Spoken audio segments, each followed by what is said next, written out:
Bora falar sobre Irã e Israel, né? Há aí uma grande preocupação se Israel vai ou não dar uma resposta ao ataque que sofreu do Irã com mísseis sem vítimas, né? Mas há ali uma situação neste momento em discussão. Queria saber, Reinaldo, primeiro, onde chega a escalada dessa guerra com esse ataque do Irã, o motivo desse ataque do Irã, deve ou não deve vir uma resposta de Israel. Aí nos bastidores, a gente até conversou com o embaixador e ele diz que tudo parece que os Estados Unidos realmente seguraram aí Israel de dar uma resposta, mas não se sabe até quando e não se sabe em que situação. E aí, por outro lado, vem a postura do Brasil. O Brasil deveria condenar esse ataque? Há uma reclamação de que não condenou. Como é que você analisa? Bom, vamos lá. Em primeiro lugar, é, tudo indica que os Estados Unidos sabiam. Tudo indica não, sabiam. Os Estados Unidos sabiam, o Irã avisou os Estados Unidos, o Irã avisou a Turquia, o Irã avisou a Jordânia. O Irã evocou o artigo 51 da Carta da ONU, que é o direito à autodefesa, né? E avisou, eu não estou defendendo, tá? Eu estou dizendo como são as coisas. E avisou que isso era uma resposta. Se vocês olharem o artigo 51, diz que nada, tá lá, nada na presente carta prejudicará o direito de defesa dos países, até que o Conselho de Segurança da ONU tome providências. Israel é curioso, né? Porque todo mundo sabe, Israel também sabe, que foi Israel que atacou a representação diplomática do Irã na Síria, sem aviso prévio. 7 pessoas morrendo, inclusive gente da Guarda Revolucionária Iraniana que estava lá, né? Então, houve o ataque em 1º de abril. O mundo inteiro disse foi Israel, Israel disse não comento, não negou, foi Israel. Um ataque não admitido, claro, sem aviso prévio. Quando isso aconteceu, o mundo inteiro também disse: o Irã vai responder, que é tudo aquilo que Netanyahu queria. O Netanyahu atacou a embaixada sem aviso prévio de um país com o qual não mantém relações, mas que também não tem guerra declarada, que é o Irã, que não tem uma guerra declarada entre os dois. Ou tem? Não tem. Né? Quando você ataca a representação diplomática, é como atacar o país. O mundo inteiro diz: o Irã vai responder. E Netanyahu ficou ali torcendo para que a resposta acontecesse, porque ele precisa do espraiamento do conflito. Entre outras razões, para que se esqueça um pouco da carnificina que ele promove na faixa de Gaza. Né? Ele sabe que se ele cair, ele será preso. Então ele precisa da continuidade da guerra, inclusive para tentar se reeleger. Então ele não atacou. Israel não atacou o Irã para que não fosse atacado de volta. Atacou o Irã para ser atacado de volta. Vamos deixar claro isso? Vamos parar de nhenhenhen? Que eu vi um artigo, o sujeito, coisa inédita, nunca antes vista, terrível Irã, deixa de ser babaca, cara. Tem limite para isso, para estupidez. Netanyahu atacou porque sabia que você ia atacar de volta. E foi. Que tipo de ataque? Foi um ataque para não causar vítimas. Porque o Irã é bonzinho? Não. Não é porque o Irã é bonzinho. O Irã não é bonzinho. Isso é arte de guerra, infelizmente. O Irã disse: estou obrigado a dar uma resposta, que sou quem sou. disputo aqui a condição de potência regional, de potência militar, exibiu, digamos, artefatos militares que indicam uma indústria bélica mais poderosa do que muitos supunham. É claro que iria responder, respondeu avisando, assim, avisou os países e disse, é uma resposta para não causar vítimas. Eu achei muito engraçado um comentarista dizendo como é que é. Ó, os drones deles chegaram a sobrevoar mesquitas. Nossa, você está chocado com isso? Não pode sobrevoar mesquita, pode destruir mesquita, isso, derrubar, jogar bomba. Não, isso não tem a menor importância. O que o Irã fez foi dizer, Netanyahu, eu vou fazer o que você quer. Eu vou fazer o que você quer, não vai causar danos a Israel, porque não causou. Também vou arreganhar os dentes para mostrar que também estou no jogo. E eles deixaram claro, esperamos que pare por aqui. Isso que o Irã fez foi uma resposta, não foi um ataque. O ataque original, sim, nós podemos voltar, tá, mas é o Irã que arma não sei quem. Sim, mas aí tá, o fogo cruzado está acontecendo o tempo todo. Eu só estou pedindo que as pessoas parem de ter uma perspectiva ingênua em relação a isso.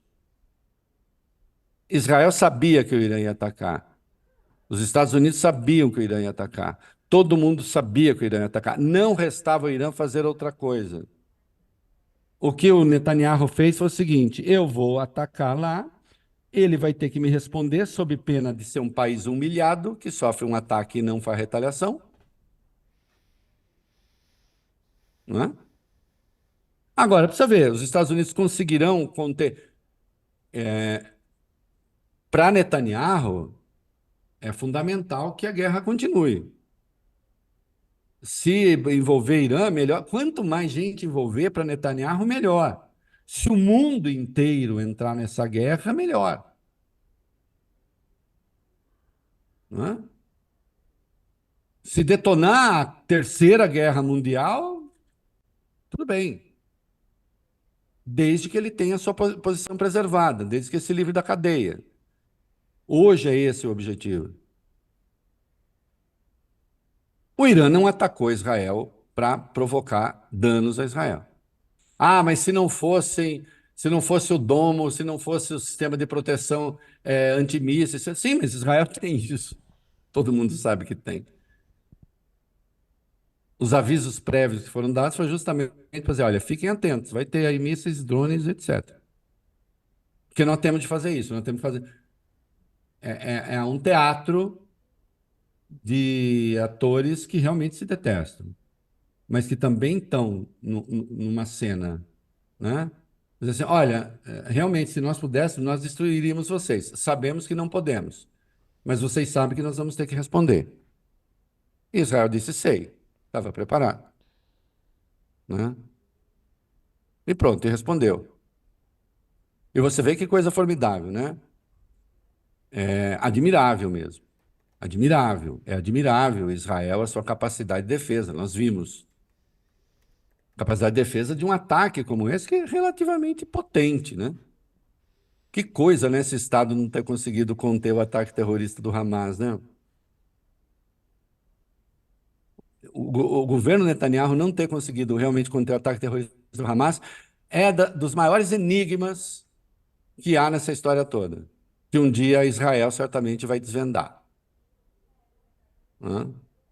Como é que consegue conter uma máquina como essa, mas não consegue conter os terroristas ali do lado, sendo que os vigia 100% do tempo?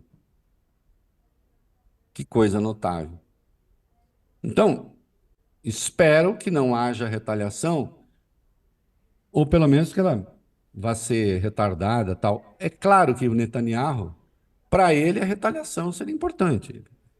É assim que ele vai mantendo a sua posição ali, né? Quanto a posso continuar aqui? Pode, claro. Eu acho Falando. que é importante falar sobre a questão da postura do Brasil, né? Quanto à postura do É, Brasil, diga, diga. Não, de não ter condenado os ataques como alguns países fizeram. Muito provavelmente o Brasil não condenou o ataque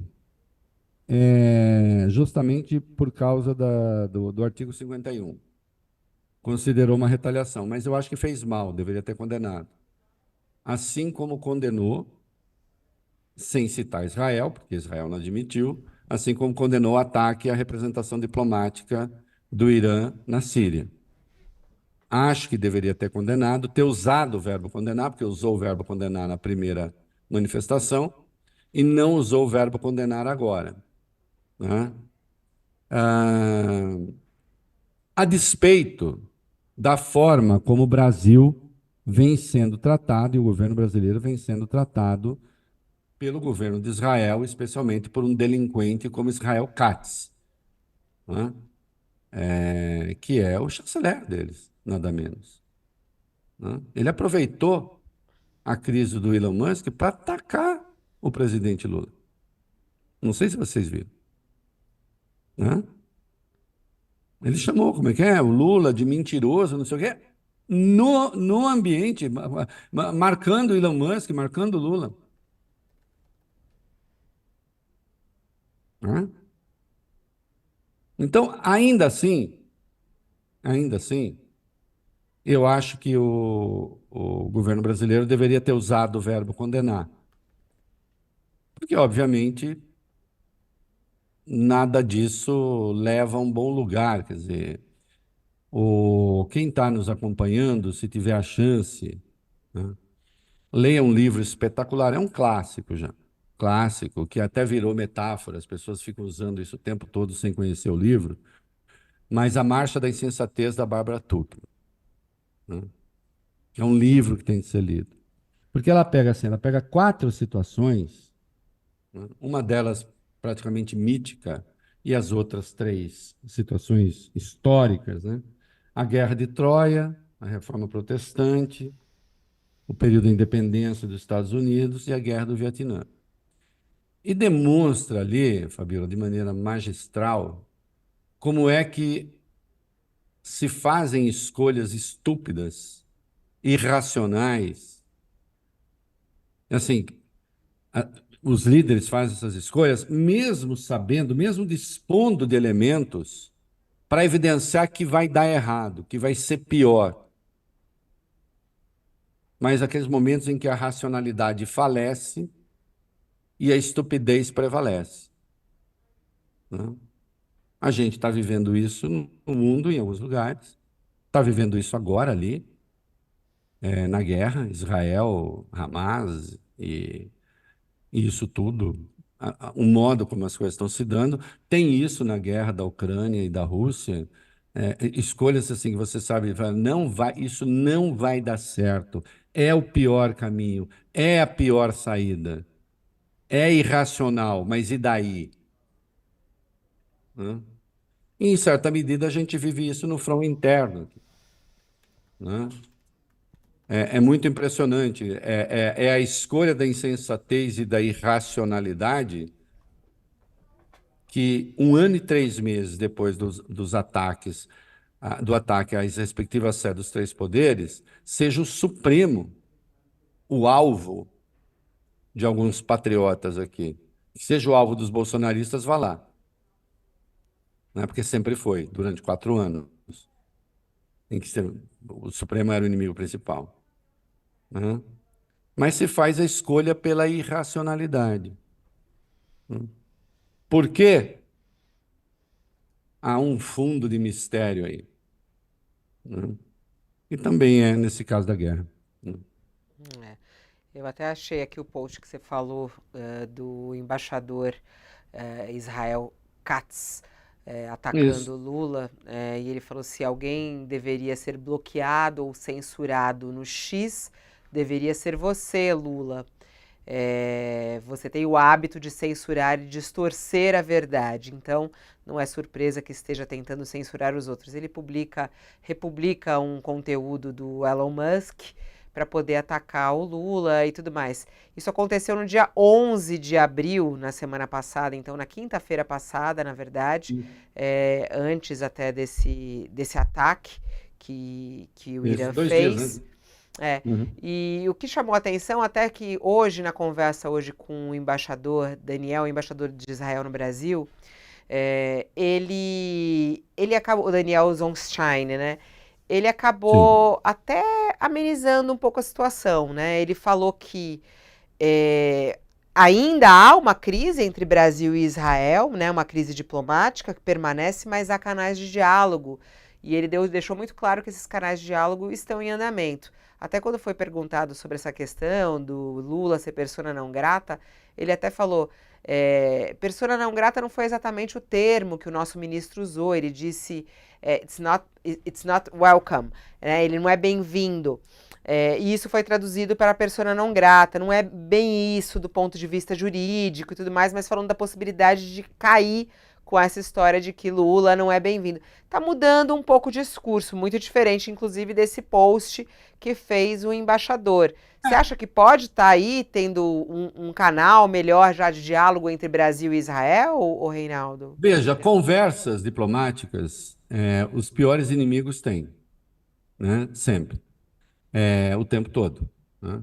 É, sempre tem gente tentando ali ver alguma forma de entendimento ou de contenção, né? Isso é próprio da diplomacia, então acredito que algum entendimento, que conversas estejam sendo mantidas. Agora, fica difícil acreditar numa, numa distensão no curto prazo, no entendimento no curto prazo, quando, enfim, o chanceler de um país, veja só, olha a gravidade disso, né? O chanceler de Israel resolve atravessar a rua para comprar uma briga que nada tem a ver com Israel, né? Para endossar as posições do Elon Musk. Elon Musk esse cujo alvo principal, ele atacou o Lula também, mas o alvo principal dele é o judiciário. E o embaixador aproveita, né? O chanceler aproveita, só para não confundir, né? O chanceler, embaixador, que falamos hoje dele. O chanceler aproveita, o ministro das Relações Exteriores, para atacar o presidente, chamar de mentiroso, de usar fake news, de... Não, isso não é conversa de quem pretende estabelecer relações normais, né? Nossas relações com Israel não estão rompidas, mas estão vivendo um momento muito ruim, né? Ainda assim, insisto, acho que se deveria ter condenado